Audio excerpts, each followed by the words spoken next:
Trump and Epstein were friends for more than a decade. Have you socialized with him?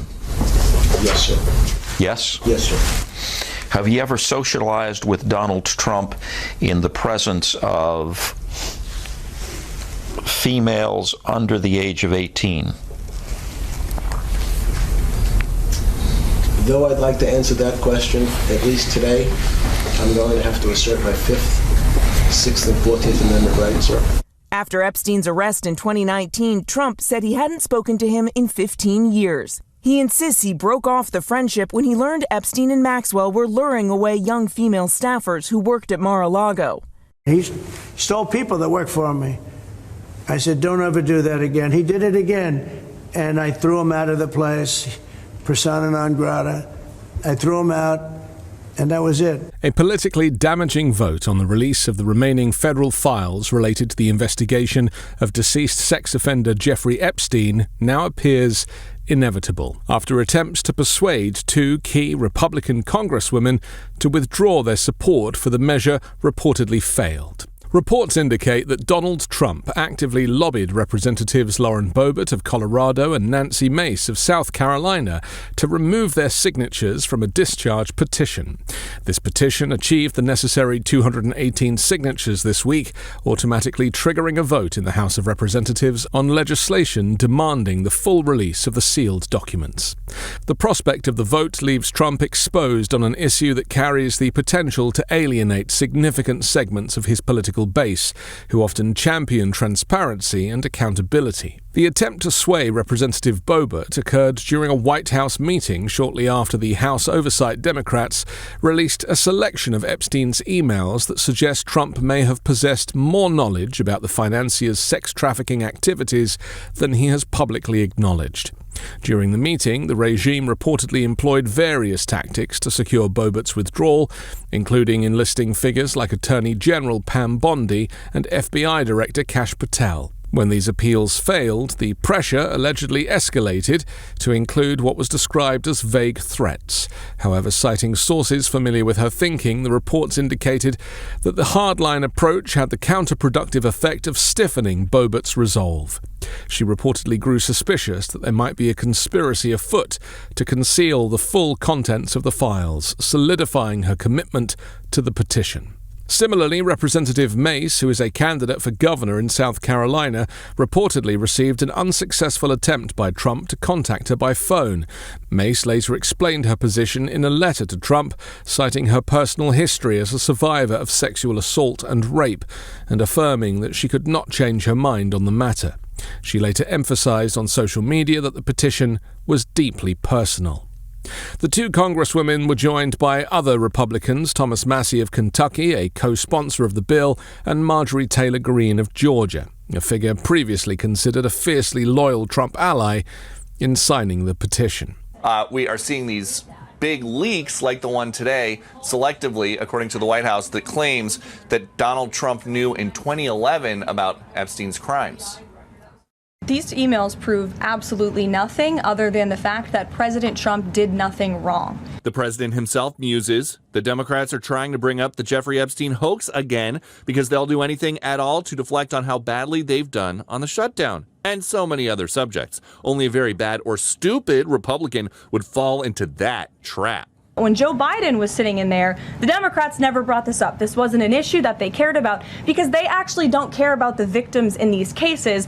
They care about trying to score political points against President Trump. White House officials would much rather talk about their hope that the House will soon vote to reopen the government. There are no coincidences in Washington, D.C., and it is not a coincidence that the Democrats leaked these emails to the fake news this morning ahead of Republicans reopening the government. Coming out of the shutdown, President Trump's approval on the economy in an AP poll is 33%.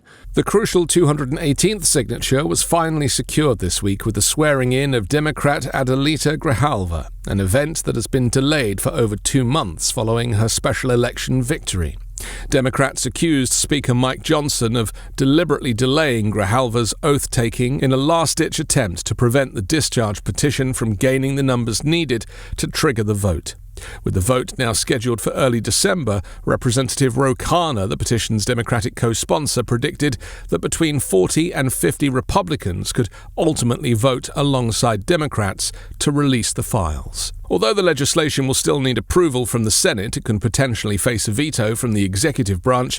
The very act of a Republican-controlled House voting in favor of the measure presents a significant political challenge to Donald Trump by fueling the base's demands for unsealing the documents.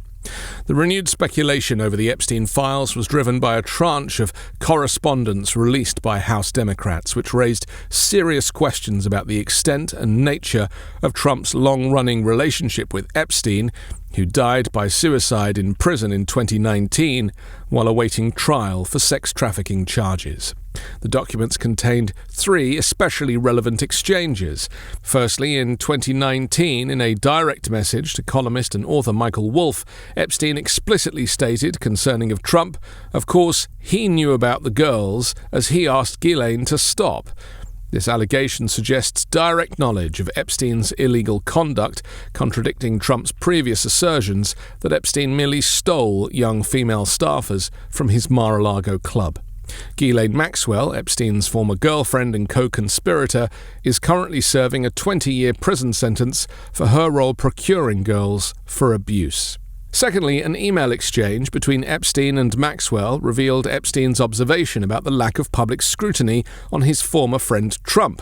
Epstein wrote, "I want you to realize that dog that hasn't barked is Trump. Virginia Giuffre spent hours at my house with him. He has never once been mentioned." This cryptic phrase, which can denote a silence that is more significant than any sound, indicated that Epstein was surprised that an associate who had reportedly spent substantial time with the victim at his home had remained unmentioned in the subsequent scandal. Virginia Giuffre died by suicide in April at the age of 41. Other released messages paint a picture of Epstein's later, highly negative opinion of Donald Trump.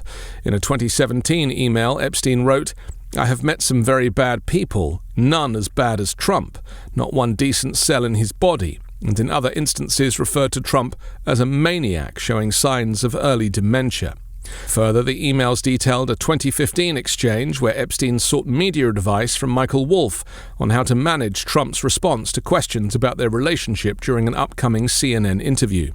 Wolff suggested that if Trump were to deny having been on Epstein's plane or at his house, it would grant Epstein valuable PR and political currency to hang him in a way that potentially generates a positive benefit for you, implying a belief that Epstein possessed damaging information on the then presidential candidate. The White House Press Secretary Caroline Leavitt labeled the email releases as a manufactured hoax by the Democratic Party and a distraction campaign. She argued that Democrats were using the scandal to deflect attention from other political matters, such as the recently ended 43-day federal government shutdown, which had been the longest in U.S. history. The argument from officials here that was made by Caroline Leavitt in the briefing room a few minutes ago is that there's a tell that shows that these Epstein emails being released today is a partisan exercise by congressional Democrats. This is how she came to that conclusion. There are no coincidences in Washington, D.C., and it is not a coincidence that the Democrats leaked these emails to the fake news this morning ahead of Republicans reopening the government. This is another distraction campaign by the Democrat and the liberal media, and it's why I'm being asked questions about Epstein instead of the government reopening because of Republicans. Despite the political spin, one unnamed Trump ally was quoted as saying that the email releases had taken things that are already complicated for the president and brought them to the surface. As the House prepares for the forced vote, the growing clamour for transparency ensures the Epstein files remain a significant political vulnerability for Trump, whose tactic of claiming it's all a hoax might come back to bite him. I'm Anthony Davis. You can find me on the 5 Minute News YouTube channel and podcast, on Wednesdays co-hosting Uncovered, and on Sunday on The Weekend Show with Midas Touch.